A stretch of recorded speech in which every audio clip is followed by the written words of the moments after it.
alakamisy 4 novambra 2024 miaraba toko klasy toko vavy tonga soa indray ato anatin'ny fampahalalam-baovao ny Real News ny vaovao marina ary manasanao indray hanaraka izany hatramin'ny farany toy ny mahazatra ary dia ireo lohateny-baovao no dia ankafatsika ianany.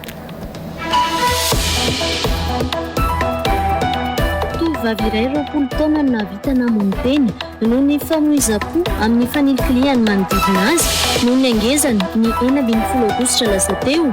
Nahavita nametraka 4 ny taratasy mihitsy izy nilazana ny alahelo raha ny fampahafantarana natao ny rahavaviny ny talata 20 novambra teo. Tonga amin'ny fetra farany ambony ny alahelo ao anatin'ny olona na ny zaza sy ny tanora matoa tonga amin'ny fanapahan-kevitra ny amony teny ho ny psikôlôgy. Nahafahana napiditra $10,000 ny famerana ny vidiny lavanilina aondrana tamin'ny tao-panondranana 2024 ho ny ministry ny varotra androany. Tsy emitra amin'ny fanapahan-kevitra nametra ny vidiny lavanilina aondrana ho $900 noho izany ny ministera ho ny ministra Lantsoa Kotomalala. Mety hivadika soa mahamanina faharoa ny fikasan'ny mpitandro filaminana hisambotra ny mpiasan'ny Kraoma izay nanao hetsika fanakanana fiarabe mpitatitra Kraoma ny Brioville Omaly ho ny délégué ny mpiasan'ny Kraoma. Manohitra ny fanomezan-dalana ny orinasa APC hanondrana Kraoma amin'ny anaran'ny Kraomita Malagasy moa ireto mpiasa ireto izay tsy nandray karama efa ho iraika amin'ny 10 volana raha nambaran'izy ireo.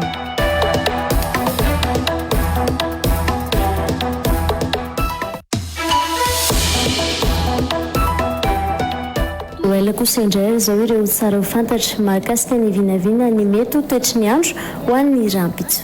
Ny angezany ny 20 aogositra.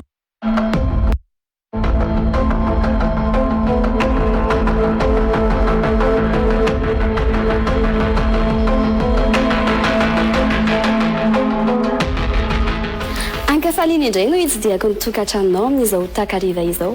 Tonga eto indray ny tena ka nolotranao ny vinavina ny mety ho toetry ny andro ka andao raha hojerentsika momba izany ho an'ny rampitsoma fa 17 volana novambra 2024 ary ohatra amin'ny farany ary.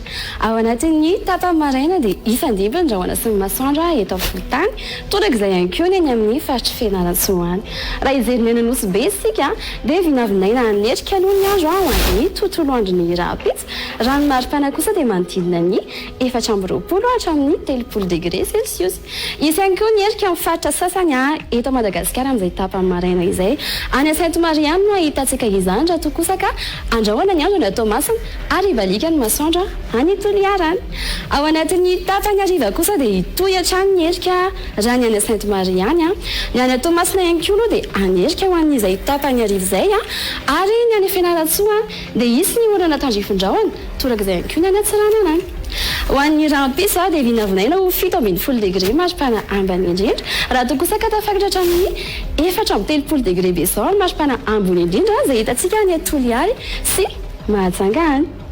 Ho an'ny rampitso dia amin'ny 10 ora mahery 3 minitra no hiposaka ny abe masoandro raha toa kosa izy ka hilentika amin'ny 1 ora mahery 12 minitra. Izay indray raha ny vinavina ny mety ho toetry ny andro azoko natolotranao an'io isaraka ianao nanaraka izany hatramin'ny farany ary manasana ihany koa manaraka ny fampahalalam-baovao eto amin'ny Real News. Veloma tompoko.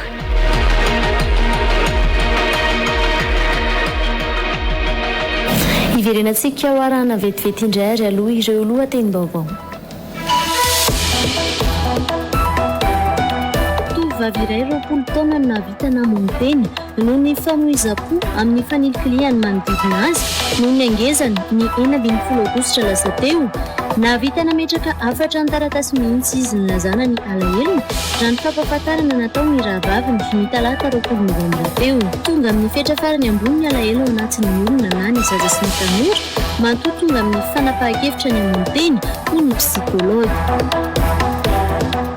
Nahafahana napiditra $10,000 ny famerana ny vidiny lavanilina aondrana tamin'ny tao-panondranana 2024 ho ny ministry ny varotra androany. Tsy emitra amin'ny fanapahan-kevitra nametra ny vidiny lavanilina aondrana ho $900 noho izany ny ministera ho ny ministra Lantsoa Kotomalala.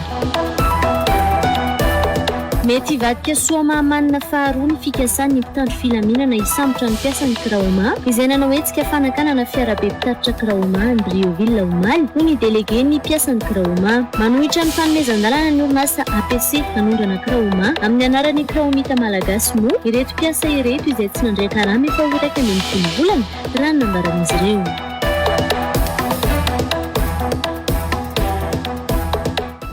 Ny vaovao ny trangam-piarahamonina avy hatrany hoentintsika ny kafana ny fampahalalam-baovao. Tovovavy iray 20 taona niaina tao anatin'ny fanindikiliana nandritra ny 2 taona nataony manodidina azy no maty noho ny famonotena ny volana aogositra lasa teo. Tsy mbola nentin'ny valina ny tantara noho ny afatra ny taratasy izay napetraka io tovovavy io any fianakaviany ary ny fonany tamin'izy ireo no ifanapa-kevitra amin'iraisiny io. Nilaza moa ny psikologa manoloana ny tranga toy izao fa ny tsy firarahina na fanamevanana ny fitarainana natao no isan'ny mitarika ny ankizy amin'ny famonotena. Nandritra ny tsingeritaona nanterahany mikanto ny talata 14 novambra teo no nampisehoan'ny fianakaviany ny tranga niaina ny tovovavy io tamin'ny tamazotra ny serasera. Malala rakoton'irany eo amin'ny sarany lanitra Samelfano. Mifono neny, mifono fa tsy nenonao, mifono fa tsy nanaraka ny teninao, ilainao laza fa olona tsara iny ao. Aleo andeha, any ao angamba sambatra eto amin'ny tsy vitako. Mitomany ao manoratra ity, eto amiko fanafody, lasa ao miaraka amin'ity vatabeako, tavy ny olona rehetra. Io taratasy novakiny raha vavin'ny kanto izay tsy mety voafaky hatramin'ny farany hatramin'izao io. No teny farany mifono afatra no soratany mikanto azy ireo. Ny alohany namono tena ka niteraka fahafatesana no faha 12 ny volana aogositra 2022 lasa teo. Nambarany tao anatin'io taratasy io fa tsy zakany intsony ny fanelin-kiliana sy ny teny marary natao taminy no izy ngeza be ara-batana izay milanja 520 kilao raha toka amin'ny refray metatra sy 720 eo. Na ny havany, na ny namany, na ny sakaizany no lazainy tao anatin'io taratasy io fa saika manilika azy avokoa. Efa nisy hoe ireto rahavaviny mikanto sy ny namany ireto ny fitarainana nataony kanto tamin'izy ireo izay tamin'ny alahelo sy ranomaso hatrany ka izy ireo no nampahery azy matetika. Na voana azy voan'ny discrimination sociale izy. Betsaka ny préjugé an'olona nataon'olona taminazy. Izy manko le karazan'olona potapota na tonga izay le izy marary fo zany izy dia tsy maintsy mihinana fanafody. Dia le fanafody io mampahazoana anazy dia lasa mangeza izy. Niteny izy hoe nalahelo dia nantaniako hoe fa magnino anao malahelo dia hoe tsisy mety mitiana mihitsy ny amin'ny vatako dia izy matavy mihitsy zany tena tsy tiany. Izy le any am-pianarana dia le ahilikiliky ny ankizy foana hoe ngeza tsy mahavita mikrosy ohatran'izany dia efa hitako ohatra hoe fivoriam-pianakaviana izay ohatra dia efa hitako izy hoe izy renfermé be réservé be izy tsy mba hoe miaraka aminay zany dia nantanina izy nizy taona hoe za moa zany nantany anazy hoe fa manina ao andry mitokana fa tsy miaraka aminay dia zaho izy tsy tian'ireo dia fa manina ao dia zaho izy ngeza be ohatran'izany. Efa hitako hoe nalahelo kely zany izy tamin'izay dia taty aoriana tsy samby voaka mihitsy izy fa isaky mivoaka izy dia le misy miteny foana hoe ngeza hoe le ohatrany amin'ilay taratasy soratany ato hoe misy miteny izy hoe nganareo mihinana profondy ohatran'izany. Tsy nijanona tamin'ny havana ny fanelin-kiliana fa tonga hatrany amin'ny sakaizany tompoko vavikanto izay nahavita nanilika azy ho ireo namany. Izy moa manana an'ilay sipany iny dia tamin'ny voalolo tamin'ny zareo vao niaraka voaloha dia izy hita hoe sambatsambatra sotra izany fa après zareo efa elaela nirana dia nanomboka narin'le bandy tsikelikely amin'izay izy dia nanomboka tamin'izay tena nahitaka anazy hoe vao may izy lasa dépressive be satria izao ny sipan'izao ohatrany hoe menatra miaraka aminazy dia hoe tsy mahazo mifampitatana eny an-dalana nefa izy avy eo misy an'ilay vehivavy any am-pianaran'izareo miteny hoe ianona kitako fampitatana tamin'ny vehivavy ohatr'izao. 3 andro ny alohany nahafatesan'io tovovavy io no efa nandefa afatra miafina farany nitaraina tamin'ity rahavaviny ity kanto ary efa nilaza ny amonon-tena. Nisy hatrany ny fifanohanana tamin'izy mirahavavy ary nitony andro ny 14 aogositra fotoana farany izay ny fampiresahana. Ny aliny 15 aogositra tamin'ny 7 alina mbola nandefa afatra farany tamin'ny namany akaiky hafa ihany mikanto nitaraina tamin'io namany io ary milaza fa amonon-tena. Ny marainany 16 aogositra namoa azy vao maraina nefa andreniny no nahita azy efa nisondrata ao amin'ny efitranony. Teo akaikiny tamin'ny fotoana io ny fanafody efa lany andro. Manoloana ity tranga ity moa, milaza ny psikology fa efa tonga amin'ny fetra farany ambony ny alahelin'ny olona matoa tonga mitrany amin'ny famonoantena. Ny tsy fiainona na fanamavanana ny fitarainany zaza ihany koa no isan'ny mahatonga izany. Famonoantena tsy hoe hiaran'izay fa nily client-zay izy kory dia tonga dia hamono-tena fa mety hoe fa nanao signal d'alarme be da be izy, mety hoe nitaraina izy fa natsapa izy hoe tsisy mihaino, tsisy miraharaha, mety hoe tsy considéren'ilay olona koa le izy hoe ohatra hoe mitaraina izy izany dia lazain'ny olona hoe tsisy dikan'izany ve dia mampatonga anao ohatr'izao. Dia rehefa tena matsapa zany izy hoe tena tsisy fanafodiny mihitsy, tsy hiova mihitsy ilay olona, tsisy zavatra entiny afaka atao hihoatra an'izay dia lasa mifara amin'ny hoe mamono-tena izy ny farany. Mila henoina aloha ny ankizy zava-dehibe aminy izay hoe fihainonana azy izay. Mila henoina izy dia mila asiana lanjany daholo izany izay zavatra teneny rehetrarehetra. Tsy niavana, matoa izy mitaraina dia misy antony izay. Mety hoe zavatra tsy dia misy lanjany amin'ny ray aman-dreny fa zavatra mandratra be an'ilay zaza. Dia ireny izany tokony ho raisina daholo. Mila manokana fotoana ny ray aman-dreny sy ny zanaka ifampiresahana dia mila henoina tsara ny taraina an'ilay zaza io. 3 volana tao aoriana no nahafatesany ity tovovavy namono-tena noho ny fanilokiliana azy noho ny angezany io moa tsy mbola adinon'ireo namany izy. Nitsingerina ny talata teo ihany koa ny tsingeritaona nahaterahany ka tao anatin'izany no nivoahany ity taratasy izay nosoratany tamin'ny androny alohany namono-tena. Taratasy izay mifono anatra ihany koa ho an'ny fanilokiliana ataon'ny fiarahamonina manoloana karazana tsy fitoviana, ny teny marary sy mandratra izay mety ataon'ny fiarahamonina. Fa eo am-pelatana ny fitsarana malagasy ny raharaha mikasika ireo teratany vahiny 20 voasarinitra amin'ny raharaha fividianana zaza tsy ampy taona Virginy Aotoliara amin'izao hoy Christophe Bouchard maso ivony Frantsa miasa sy monina eto Madagasikara. Tokony voasazy ny lalàna avokoa izay mandika izany na teratany frantsay tonga eto amin'ny firenena malagasy hoy ity maso ivony Frantsa ity. Manantanteraka fitidiana Antoliara moa amin'izao ny maso ivony Frantsa saingy nomariany fa tsy misy ifandraisany amin'ny raharaha fisiany tamazotra teratany frantsay mividy ireo zaza 7 taona sy 9 taona Virginy ny fitidiana izay ataony any an-toerana. Retana Eva, Real TV Toliara.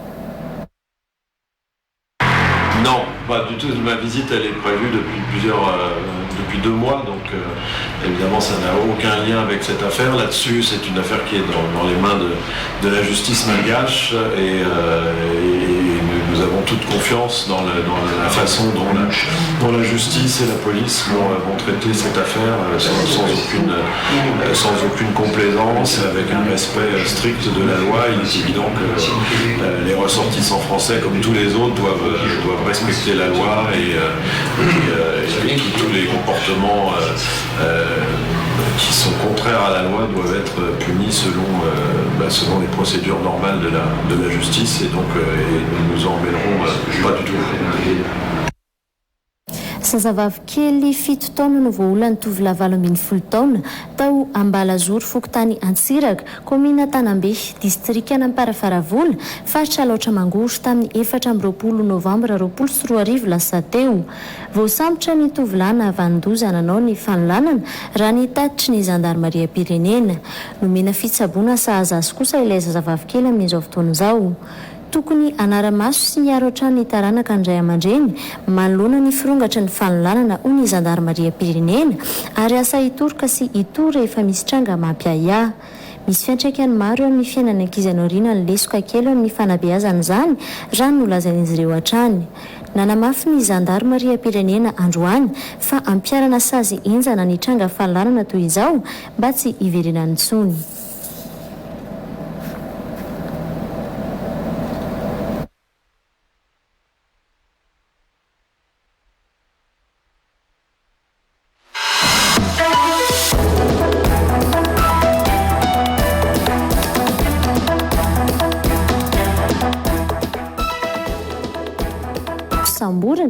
raha ny nambaran'ireo mpiasa androany. Mpiasa miisa 7 eo anivon'ny kraomita malagasy izy ireo. 4 amin'izy ireo ihany koa no efa nosamborona nandritra ny hetsika tany Brioville omaly saingy navotsitra ihany hoy ireo mpiasa. Ny fanomezana lalana orinasa hafa hanondrana ny kraoma vokary ny kraoma no ataony hetsika nananton'ireo mpiasa omaly ankoatra ny fitakina ny andoavana ny karaman'izy ireo izay tsy voaloha efa 1 volana ho ny delege ny mpiasa ny kraoma. Miantso ny fandraisana ndraikitry ny fitondram-panjakana noho izany ireo mpiasa ireo mba tsy isiany soamahamanina faharoa raha ny nambaran'izy ireo. Mbola nitoy teny amin'ny foibe ny kraoma SA tena Befilo androany moa ny hetsika nataon'ireo mpiasa ny kraoma eto Antananarivo. Tojo Rabefatra sy tokony Anarandrianjatovo. Ho fanoherana ny fanomezan-dalana ny orinasa antsoina hoe APC anondrana kroma anaran'ny kromita malagasy no antony hetsika nataon'ny mpiasa ny kroma tany Brioville omaly raha ny nambara ny delegen'ny mpiasa. Efa 12 volana mantsy izao no tsy nandray karama ny mpiasa noho ny tsy fihodinana ny orinasa hoy ny delegen'ny mpiasa. Ny orinasa kromita malagasy dia nanana sous-traitant APC zany. Niara-niasa taminay nandritra ny taona maromaro eo APC ireo. Dia avy eo izy nahazo permis tamin'ny MMR dia nanangana usine izy dia namokatra. Rehefa namokatra izy zany dia amin'izao fotoana zao nefa samby tsy niodina intsony zany izahay na ny APC na ny kroma samby tsy niodina. Dia miezaka nefa ny mpitantana ato aminay ny amoaka an'ilay produit an'ny APC. Fa maninona raha ny ankroma no avoaka fa tsy ny an'ny APC satria amin'ny alalan'ny kroma ny afahan'ny APC manondrana kroma ny ivelany. Raha ohatra ka manana taratasy afahany manondrana kroma izy ameny malalaka i kroma io. Fa raha tsy manana taratasy izy dia sakanana hatramin'ny farany raha mbola ny ankroma zany ny amoahana ny kroma io. Nambaran'ny delegen'ny mpiasa ihany koa fa mpiasa miisa 7 nanao fitokonana omaly tany Brioville no voalaza fa hosamborona raha ny nambaran'ny mpitandro ny filaminana. Manay ny sinisoma-manina faharoa noho izany ny mpiasa miantso ny fitondram-panjakana andraindraikitra izy ireo manoloana izany. Zavanisy zany dia tsy fantatra izay naniraka ny commandant de compagnie avy any Ambatondrazaka. Nazavaina taminazy moa le antony hoe mahatonga an'ilay grève. Dia zareo tsy mahalala teknika fa efa misy anaran'olona 7 mirahalahy izahay. No lista efa nentin zareo avy any ho samborina.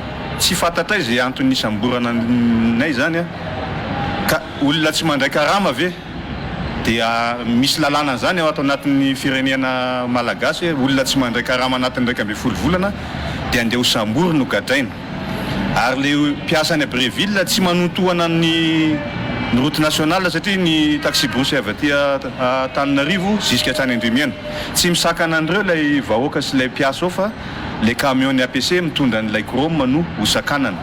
Ateto moa zany mbola tsy tafavoaka izy fa mbola tavelany lay kroma ny APC ka eto zay zany dia manao manao antso avo amin'ny ministera piahanay ary manao antso avo amin'ny fitondram-panjakana mba hijery akaiky zany olana izany fa raha mitoy le zavatra ao dia mety hivadika ohatran'ny somamanina angamba ka mba tsy hahatongavan'ilay samy malagasy hifamoana ao dia mangataka amin'ny fitondram-panjakana izahay aniraka olona na ny président misy ny hidina ny fotony hijery ny olana io satria lasa hifamono faty eo le samy malagasy. Fitakiana tsy misy ambadika politika raha ny nambaran'ireo mpiasa no tanterahan'izy ireo ho fangatahana ny famoahana ny karaman'izy ireo 12 volana mbola tsy voaloha. Eto dia manambara marina izahay fa tsy misy resaka ambadika politika na hoe fanonganam-panjakana na hoe fanontononona anaran'olona ambony no anaovanay azo hetsika izao fa fitakiana ny karamanay sy fanodonana ny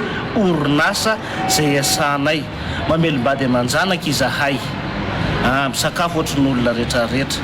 Mbola nitoy tena amin'ny foiben'ny kroma SA tena Befilo androany moa ny hetsika nataon'ireo mpiasan'ny kroma eto Antananarivo manoho ny hetsika ihany koa ny mpiasa tany Tsaratanana raha ny nambaran'izy ireo milaza ny tsy ampitsahatra ny hetsika ireto mpiasa ireto raha tsy mivaly ny fitakian'izy ireo.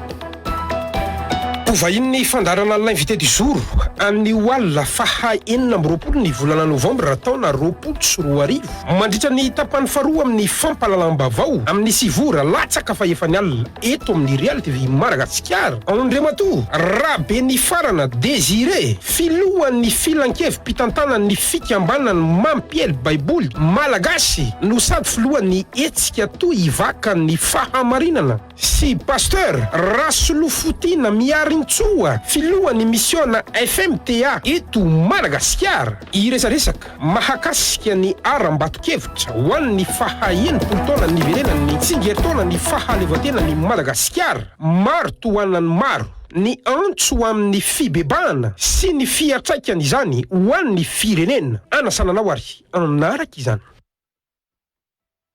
Irasoftina miarso sy rabe ny farandria miantaraka izany no vahiny gasikara fenso ao anatin'ny fandarana l'invité du jour varantsika ao anatin'ny tapany faharoa ny fampahalalam-baovao. Fahotoizantsika eo amin'ny vaovao ny toe-karena kosa izay fampahalalam-baovao izay. Volam-panjakana mitetina 1.0 miliara ariary isa-taona no very amin'ny fandoavana karama ho an'ireo mpiasam-panjakana matoto raha ny tatra nataony fitsarana momba ny kaonty na ny Cour des comptes androany. Mpiasam-panjakana matoto 10,9 no efa tratra taoriny fanadiovana nataony ministeran'ny vola ho ny fitsarana momba ny kaonty. Androany no nanao tatra ny fitsiriana nataon'izy ireo teny anivon'ny sampandraraha panjakana nanomboka ny taona 2024 hatramin'ny 2024 ny fitsarana momba ny kaonty. Hitatra izay Tojo Rabefatra sy tokony anarindrina zatovo. Mpiasa panjakana manodidina ny 3,7 no mandray vola kanefa tsy miasa amin'ny fanjakana akory raha ny tatitry ny fitsarana momba ny kaonty na ny Cour des comptes androany. Fomba fanao amin'izany ho ihany ny tatitra ny fampiasana karapanondro miverimberina, fampiasana ny lalana matricule amin'ny kaontin'olona iray, ny fanambarana mpiasam-panjakana iray miasa amin'ny faritany samihafa hoy ny fitsarana momba ny kaonty. Raha ohatra tombanana zany dia manodidina 4.0 miliara anoany zany ariary isa-taona no very tanteraka amin'iny. Ary rehefa ohatra ka tombanana ireny ny vola mety ho very na ny risque potentiel dia manjato ny miliara d'ariary. Ka rehefa tambara zany dia ny manodidina ny 5.0 ka hatramin'ny 9.0 miliara d'ariary isa-taona any zany ny vola mety ho very amin'ny kasika ny fitantanana ny mpiasam-panjakana amin'ny ankapobeny. Efa nisy ihany koa ny vola tafaverina tamin'ny fanjakana noho ny ezaka fanadiovana izay nataon'ny ministeran'ny vola saingy mbola tsy ampy hoy ny fitsarana momba ny kaonty. Raha mbola eo amin'ny 5,000 mahery fotsiny hitan'ny ministeran'ny fitantanam-bola dia mieritreritra izay fa mbola maro noho izany tokony mbola ho asorina diovana izany atotanisa zany ao anatin'ny zany atao hoe augure izany. Ho atolotra ny fitsarana mahefa araka ny heloka misy ny fitsirihana izay natao hoy ny fitsarana momba ny kaonty. Nahita nareo tamin'ny resaka augure fa mety hisy mety hirika mitondra makany amin'izay fana heloka vehivavy zay ohatra ny usage de faux usage de faux sy ny karazany dia ireny zavatra eny dia mivona amin'ny fahefanay ka dia atolotray mety tompon'andraikitra any amin'ny fitsarana mahefa izany. Teboka 7 no anisan'ny nanaovan'ny fitsarana momba ny kaonty tatitra androany tafiditra ao anatin'izany ny momba ny Air Madagascar, ny mikasika ny arena kibon-tany, ny momba ny fanomezana tatitra eo anivon'ny fananantany, ny momba ny fampiasam-bola ara-pividianana ary ny mikasika ny fampiasam-bola panjakana. Androany no nanao tatitra ny fitsiriana no tanterahan'izy ireo teny anivon'ny sampandraram-panjakana nanomboka ny taona 2024 ka hatramin'ny taona 2024 ny teo anivon'ny fitsarana momba ny kaonty. Tsy tokony isy atahorana ny fandaniana ny teti-bola-panjakana raika amin'ny 2024 eny amin'ny anteny miram-pirenena ho ny minisitra ny toe-karena sy ny vola androany. Raha ny fantatra dia nisy ny teboka tsy nampitovy hevitra ny minisitra ny vola sy ireo solombavam-bahoaka nandritra ny fihaonana tao anatin'ny asambomera teny Tsimbazaza ny talata 4 novambra lasa teo. Ny toy teny mahazo arivo niaraka tamin'ny prime ministre ny fihaonana teo amin'ireo solombavam-bahoaka sy ny minisitra ny vola ka efa nahafahana nandamina ny tsy fitohy-kevitra hoy Richard Randriamandrato. Tojo Rabefatra sy tokony anarandriana zatovoatrany. Fa nisy koa ny fihaonana tamin'ny prime ministre sy tena koa dia efa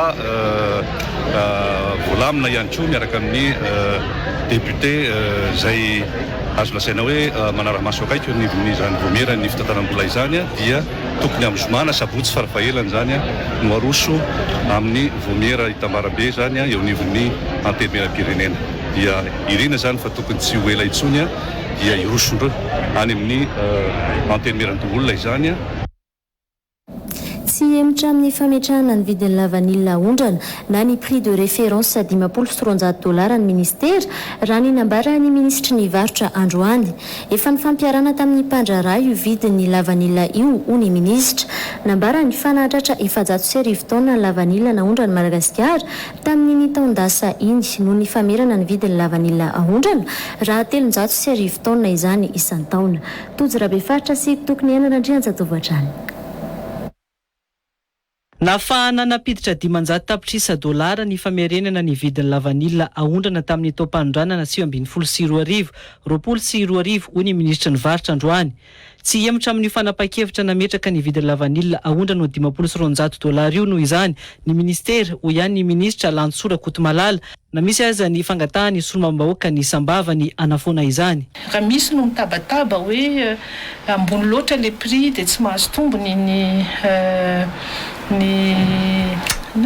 mpamokatra na mpikarakara dia misy contradiction ihany koa anatin'izay fitenenana izay manina moa mitenena hoe ampidino $100 na $150 le lavanila mba hiakarany vidiny any amin'ny mpamokatra tsy mitombona ihany koa anie zany logika atsika zany amin'izao fotoana zao tsara ny manamarika ary tiana aseho amin'ny tsena raisam-pirenena ny fanjakana tsy miemotra amin'ny application ny prix de référence $250 tsika zao anatin'ny fotoana sady manarina ny économie tsika manatsara ny sehatra ny fanondranantsika betsaka ny secteur d'activité azo atao hoe voakasika amin'izao covid zao zay tsy hitatsika izay anovana azy tsy afaka tsika tsy afaka atao raha tsy nisy ny prix de référence na $350 io tsika tamin'ny fin de campagne tamin'ny herintaona nanomboka janvier ka hatramin'ny juin izay nahitantsika recette de vanille natratra teo milatsaka kely ny $500 millions ny impact an'izany aty anatin'ny balance commerciale angamba mba misy lanjany goavana ihany nambara ny ministra ny varotra ihany koa fa efa ny fampiarana tamin'ireo mpandraraha ny famerana ny vidin'ny lavanila aondrana ho $500 io dia efa hita izay le symptôme hoe naika nisiny izay crise lavanila zay tamin'ny farany taona ny nandray andraikitra ny fanjakana ary mifampidinika tamin'ny sehatry ny mpanoha lavanila fa tsy hoe fanjakana rehetra nametraka ny prix de référence voalohany tamin'ny filière io tadidina rongambany hoe $350 ny prix à l'export ny statistique atsika nanomboka tamin'ny application ny $350 iny ka hatramin'ny farany volana jona izay nikatona ny campagne 2019-2020 dia azo atao hoe anisan'ny performance tsara indrindra 1400 tonnes naondratsika tamin'ny campagne farany efa nametsika teto ny statistique momba an'izay le 1400 tonnes zay raha isa-taona atsika eo 1300 tonnes eo ny performance azo atao hoe moyenne ny Madagascar amin'ny sehatra ny fanondranana lavanila dikan'izay rehefa jerenao le prix moyen ny fanondranana lavanila tamin'ny faran'le campagne atsika nametraka le prix de référence ny dépasse an'izay $350 zay moyenne de prix efa natratra 520 sy 500 taona ny vokatra lavanila naondrany Madagasikara nanomboka ny 5 septambra nanomboan'ny tao-panondranana tamin'ity taona ity ka hatramin'izao ho ny ministra ny varotra miteraka ny olana amin'ny fahatapahan-jiro matetika sy ny rano amin'izao ny alatra fitaovana ao anatin'ny orinasa Jirama izay ahina ho mety ny olona ao anatin'ny orinasa ihany no manatanteraka izany raha ny nambarany taleha-lefitra teknika ao anatin'ity orinasa ity androany manampitrotraka ihany koa ny tsy fahampiana arabola ao anatin'ny orinasa amin'izao akoatra ny tsy fisian'ny orana ka miteraka ny fahatapahan'ny rano ho iatran'ny jiro sy rano malagasy mbola hitohatra ny fahatapahana na ho an'ny rano na ho an'ny jiro atoato izy ireo laza kosa ny Jirama fa anao ezaka ialana amin'ny mety ho fahatapahana izay malala rakotin'iray eo amin'ny sara lanitra Samelson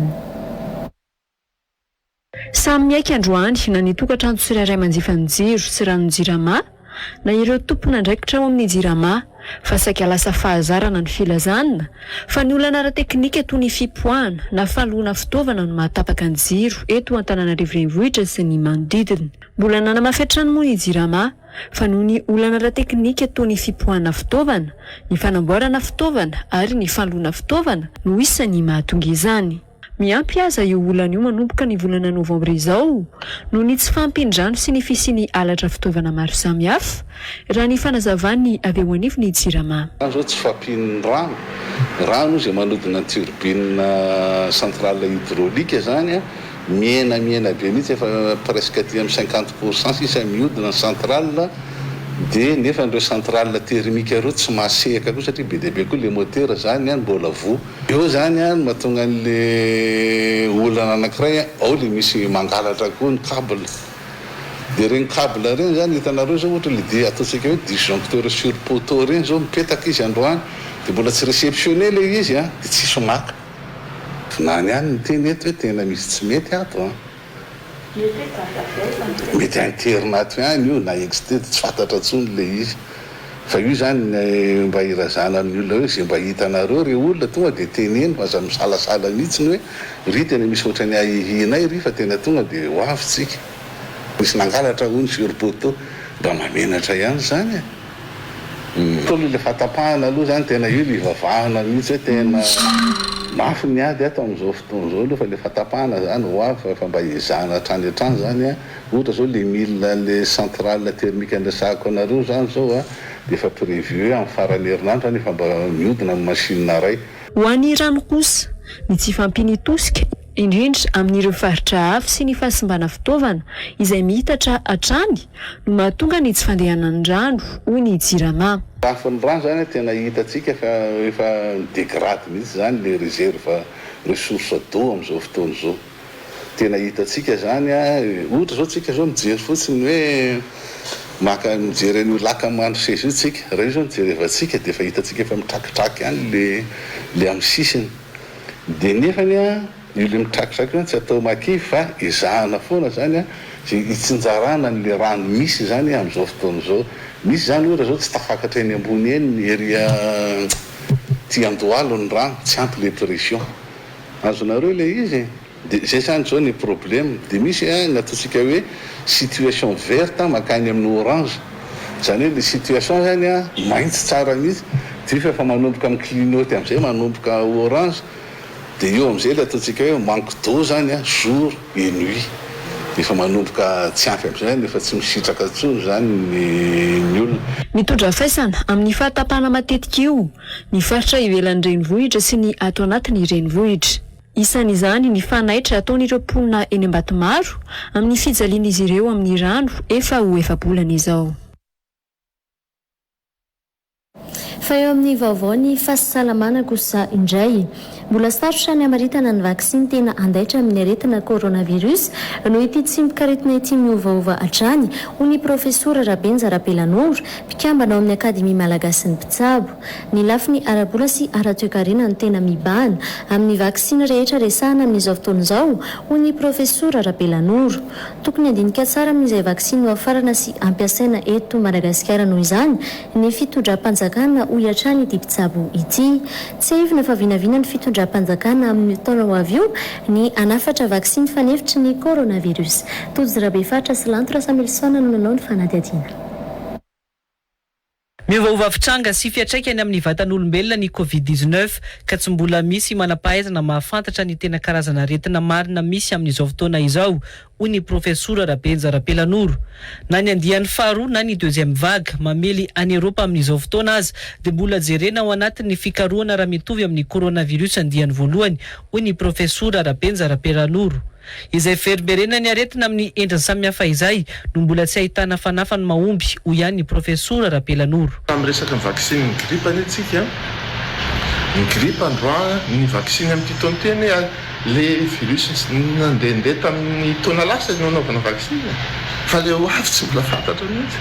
Fantatsika fa misy natao hoe mutation io matoa io misy le tenenina hoe vague zany misy mutation le virus tsy fantatra zao mbola tsy mazava tsara io forme tonga any Europa io fa raha io no tonga aty amintsika tsy fantatro manao mivaky any pika misy miakatra dia midina voaverika ohatrany tegniko taloha fa mipika io sinusoidal manao an'izao dia zay fotsiny hoe miaina miaraka amin'io tsika dia efa tonga izy dia atrehany fa deuxième vague d'apesy troisième vague de trois tsy fantatro hoe inona le tena le karazan'le virus miodikodina ao anatin'iny satria arak'izay koa misy mutation mbola tsy fantatritsika daholo hoe firy no mety mbola hivoaka anatin'iny. Nambarany ity mpitsabo ity noho izany fa mbola sarotra ny famaritina ny vaksiny tena andaitra amin'io aretin'io satria miainga amin'ny aretina efa nisy no ahafahana mamorona ny vaksiny fanefitra kanefa ny coronavirus dia otrika aretina mivoatra sy miovaova hatrany. Amin'ny ankapobeny dia miady zao hoe vaksiny tokony atao nefa hitantsika fa misy laboratoire goavana be miteny rehefa tena mandroso izy dia miteny 700 sisa no atao hoe spécificité le izy. Io moa tsy rehefa misy ny test ny fanafody io dia misy atao spécificité misy ny sensibilité dia hoe inona no ampiasana amin'ireny fanaovana vaksiny ireny. Ny ampiasana ny sasany dia misy atao hoe ARN messager eny ny bloqué na misy ny sasany ohatrany hoe le aty amin'ny fidirana amin'ity moa zany atao hoe protéine S ny dia eo samy mitady daholo ny rehetrarehetra fa rehefa tena mandroso le izy dia tsovy amin'ny VIH ihany sarotra be ny tena mahita vaksiny satria tsy hoe mora ohatr' izao fotsiny fa tsy maintsy jereny hoe aiza tokony tena hanakana anazy. Nisy ny tamin'ny voalohany dia hoe SRAS dia nisy ny virus ny tao Asie dia SMRS dia avy eo dia misy ny SARS-CoV-1 dia SARS-CoV-2 dia mbola mety hisy hivoaka be ihany koa anatin'izy zay maha virus ny virus. Ary hitantsika ny amin'izao miady tanteraka ny olona tiany tsara ny fitsaboana tiany mety ho tsara ny vaksiny fa rehefa dinihany io mbola tsisy afaka miteny hoe izao ny tena izy an'izy ity fa resaka azo tenintsika hoe enjeu économique koa anatin'le izy. Tokony isy noho izany ny fiara-miasa ny fitondram-panjakana amin'ireo manam-pahaizana momba ny fahasalamana eto an-toerana manoloana ny vinavina ny fanjakana nafatra vaksiny amin'ny taona ho avy io hoy ny profesora Rabenja Rapelanoro. Izy io ny vaksiny misy ny tokony andraikitra amin'izany moa misehatra ny fahasalamana mety mandinika izy inaby ny vaksiny mandeha amin'izao tontolo izao dia misy manana ny manam-pahaizana momba an'izany tsika eto toerana afaka mandinika momba an'izany vaksiny izany hoe aiza ho aiza ny mety amintsika dia amina commission scientifique ireny nafahana manapaka hoe ity ny mety izao daholo ny momba ty vaksiny ity izao momba ty vaksiny ity dia raha ny hevitra dia ity tsy maintsy commission ohatr'izay ny mandamika an'io fa tsy ho tapahana fotsiny ohatr'izao le izy satria ny hainy vahoaka no ao anaty le izy ka raha ohatra atao vaksiny izy nefa zavatra hafa no azo aleo mba ny scientifique manao azy scientifique raha kely dia kely ny oety manana ahafahany manapaka ka vao mainka ny raha misy sehatra hafa ny manapaka dia mety ho sahirana ihany tsika dinihana ao anatin'ny volavolan-dalàna na teti-bolam-panjakana 2024 izao moa ny teti-bola mety azon'ny fanjakana tokana amin'ny fanafarana io vaksiny fanevitry ny Covid amin'ny taona ho avy io araka ny fampahafantarana nataon'ny ministro ny vola sy ny toe-karena tao amin'ny anteny miram-pirenena. Fa tsy misy intsony ny vokatra ny ampania amin'izao ary lany hatramin'ny fototra mangahazo nambolena ho ny vadiny filohan'ny pirenena Mialy Rajoelina tao anatin'ny lahateny nandritra ny fidinana ifotony nataony androany tany ampania. Nambarany ihany koa fa mizaka ny fiantraikany ahitany avokoa na ny zaza na ny be antitra na ihany koa ireo ray aman-dreny. Sakafo ho an'ny olon-lehibe sy kobahaina ho ampy ny mponina ny antoerana mandritra ny 5 andro no natolotra ny filohan'ny fikambanana fidihy tany ampania androany. Nito tamin'ny distrika Nampania ihany koa ny fitsidiana nataony vadiny filoha Mialy Rajoelina androany tamin'ny fanomezana tolo-tanana ireo mponina izay tratry ny tsy fanjarian-tsakafo sy kere ny maraina teo. Tsy maintsy resena ny kere sy ny tsy fanjarian-tsakafo izy ary tsy maintsy atao vaindohan-draharaha ny ady amin'ny kere ho an'ny fitondram-panjakana ary nanio ny fahavonona ny anampy Madagasikara ihany koa ireo mpiara-mombonantoka. Hita tokoa fa reraka ny zoky olona sahirana ny ray aman-dreny sy ny tanora mijaly loatra ny ankizy madinika mizaka ny fiantraikany ahitany. Tsy misy tsony ny vokatra ngazana ny tany maina ireo fototra mangazona ambolena izany dia aritra mandritry ny 15 andro ho fanampiana ara-tsakafo tsy maintsy resentsika ny kere tonga nitsetika ny komina ambanivohitra Beraketa ao anatin'ny faritra Andokosa moa nivady ny filoham-pirenena Mialy Rajoelina ny tolakandro teo. Eo amin'ny vaovao ny fanatanjahantena kosa indray firenena manodidina ny 30 no andray anjara amin'ny fiadiana ny tompon-daka ny Afrika amin'ny taranja judo eto Madagasikara raha tsy misy ny fiovana. Ny 17 hatramin'ny 20 Desambra ho avy izao no anatanterahana izay fiadiana ny tompon-daka ny Afrika eo amin'ny taranja judo izay. Ny filan-kevitra ny minisitra Omaly no nandray ny fanapahan-kevitra fa ho raisin'ny Madagasikara ny lalao saingo entitra kosa ny fanajana ny fepetra ara-pahasalamana. Pandray anjara manodidina ny 50 any no raisin'ny Madagasikara amin'ny fiadiana ny tompon-daka ny Afrika amin'ny taranja judo io. Mbola miankina amin'ny fivoarany valana retina Covid-19 nefa izany. Fantatra mantsy fa maro amin'ireo mpandray anjara ihany koa tsy afaka mivoaka ny firenena misy azy ireo noho ny fiparitahan'ny coronavirus. Napetraka mazava kosa ho an'ny Madagasikara ny fepetra ara-pahasalamana rehetra tsy maintsy tokony arahana manoloana ny mbola fisian'ny Covid-19 eto an-toerana na dia nanaiky ny andraisana ny lalao azy Madagasikara. Tafiditra ao anatin'izany ny fanaovana ny fitsirihana ara-pahasalamana sy ny tsy maintsy fanatanterahana ny fitiliana PCR mialohan'ny hiditra Madagasikara ho an'ireo mpifaninana rehetra sy ny mpiaradia aminy. Ao anatin'io tanterahana ihany koa ny fandrindrana ny fitaterana ireo atleta rehetra avy any Afrika ho tonga eto Madagasikara. Mbola tsy azo antrehiny be sy ny maro ny fifantsanana izay ho tanterahana amin'ny fiadiana ny tompon-daka ny Afrika amin'ny taranja judo io. Tsy azon'ireo atleta atao ihany koa izany mivoaka ny toerana hipetrahan'izy ireo rehefa tsy misy ny fifantsanana izay tanterahany. Mandritra ny 3 andro izany hoe manomboka ny 17 hatramin'ny 20 Desambra ho avy izao moa no anatanterahana io fiadiana ny tompon-daka ny Afrika amin'ny taranja judo io. Fantatra aloha hatreto fa firenena 30 aty Afrika no tokony handray anjara ao anatin'izany. 17 taona nidirana teo amin'ny sehatra ny baolina kitra ary nanamarika ny baolina kitra maneran-tany Diego Maradona izao nodimandry izao. Mbola mpanazatra anatin'ny club argentin Gymnasial La Plata izy amin'izao fotoana izao.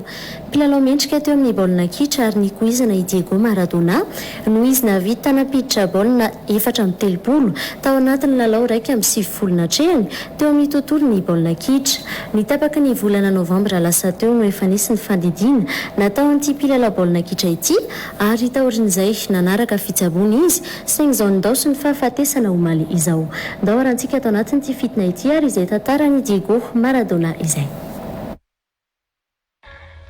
Iza tokoa moa i Diego Maradona teraka ny 30 Oktobra 1970 tany Argentine izy. Nitondra ny solona anarana Le Gamin en Or de Guito ary ihany koa i Le Maître. Ireo no nametraka azy ho isan'ny mpilalao baolina kitra kalaza sy nahay indrindra teo amin'ny tantaran'ity taranja ity. Ny tanany toerany afovoan'ny kianja i Diego Maradona tao anatin'ny ekipa rehetra ny lalaovany. Tao anatin'ny 17 taona nampisehatra teo amin'ny tontolon'ny baolina kitra ny Diego Maradona ny taona 17 sy 700 hatramin'ity taona ity ny isa 430 ny baolina efa nampidiriny tao anatin'ny lalao 170 nandraisany anjara. Ny taona 420 sy 700 izy no tanany toerany kapiten'ny ekipa nasionaly Argentin ary nandrombahan'ny ekipa ny amboara eran-tany ny baolina kitra na ny Coupe du Monde 420 sy 700. Tao amin'ny ekipa ny Barcelone izy no tena nandany ny fahatanorany teo amin'ny tontolon'ny baolina kitra. Ny taona 17 sy 700 Diego Maradona no niatso ny lalao intsony ary nivoaka ny sotro-ronono. Ny taona 2000 ihany koa izy no nahazo ny amboara maha-mpilalao mahay azy nandritra ny taon-jato iray lalaovany na ny Prix du siècle tao amin'ny FIFA ary niara nandromaka tamin'ny an'izany ilay mpilalao breziliana izay isa nanamarika ny tantara tamin'izany fotoana. Ny 20 Oktobra 2020 izy no tafapetraka ho mpanazatra sy mpifantana ireo mpilalao ny ekipa nasionaly tao Argentine. Hatramin'ny taona 2020 no nitanany io andraikitra io rehefa tsy nisy fanavaozana ny fifanarahany tamin'ny ekipa taorian'ny faharesin'izy ireo nanoloana ny ekipa Alemana tamin'ny fiadiana ny tompon-daka eran-tany amin'ny baolina kitra. Ny taona 2020 hatramin'ity taona ity izy no mpanazatra tao anatin'ny club argentin de Gymnasial La Plata. Raha ny fantatra, ny volana Novambra 20 lasa teo i Diego Maradona no niatrika fandidiana tao amin'ny atidohany.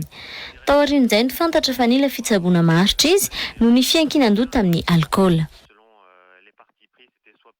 fateraka androany tany frantsa ny zanaka ilalaina no menjanahary na i bolinta izay kapteny ny solotoerana ao amin'ny bariany madagasikara raha ny fanambarana nataony taon'ny pejy facebook ny maraina teo ka izy hiveona no anarana nampitondrain'izy ireo an'ity zanany lahy kely faranyity androany tamin'ny 5:30 minitra no teraka io zaza io raha tsy aivina tsy nahafany bolita na ilalaina no menjanahary niatrika lalao miverina ny fanandrina tamin'ny Côte d'Ivoire tamin'ny fifanitsanana hiatrehana ny amboarany Afrika ny baolina kitra teto Madagasikara ny fiandrasan'ny vadiny izay andro niterahan'izay.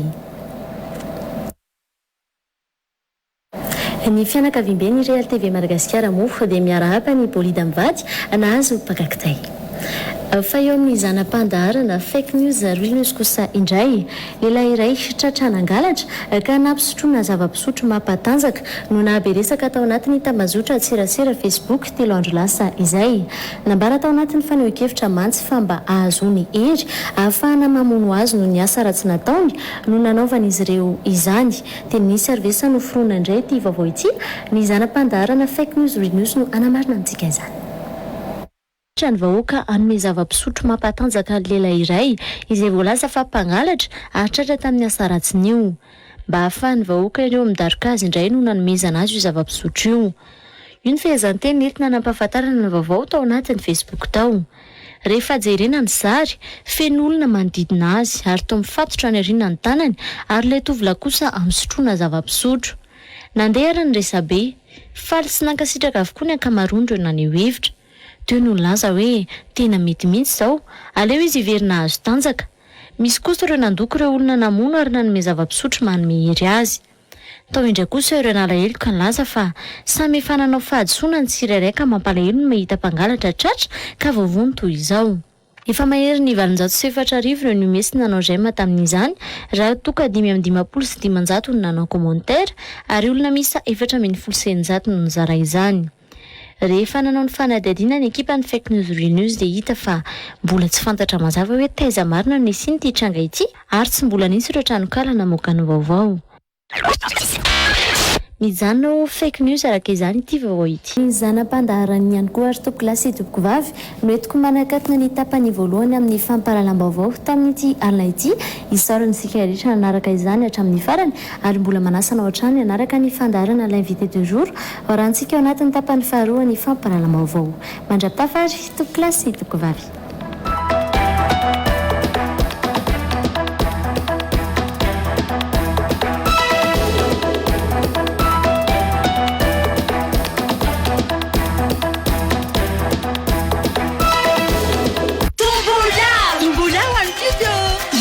Eny amin'ny farm-shop Antananarivo manomboka 10 oktobra hatramin'ny 8 novambra fandraisana anjara mividiana entana 3 hetsy ariary no mihoatra eny amin'ny farm-shop mahazatra anao olona 3 no hosariana ary ny loka voalohany amin'izany dia bon de chantetna 1 hetsy 3 tapisy ariary 3,600,000 ariary be izao mandraisa anjara tongavana amin'ny farm-shop vilan-kefitra antsoy maimaimpona ny 033 65 432 10 na ny 032 32 030 00.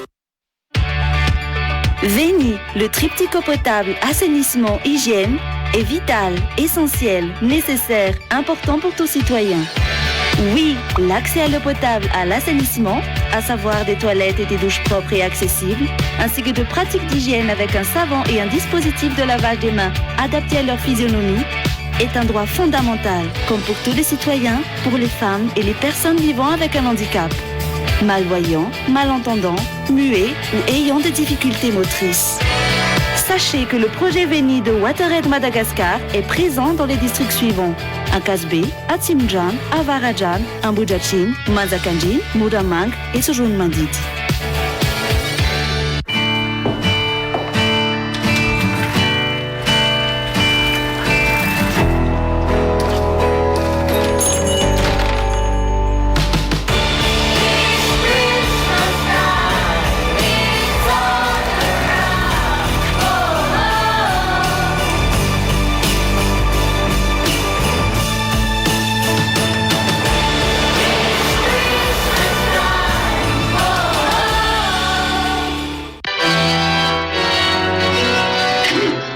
Ialao tsy apozina.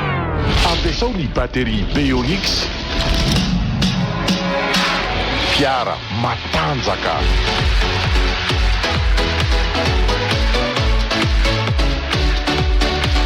Beonix hitahirizana angovo mitondra herinaratra. Batery tsy mila fikarakarana.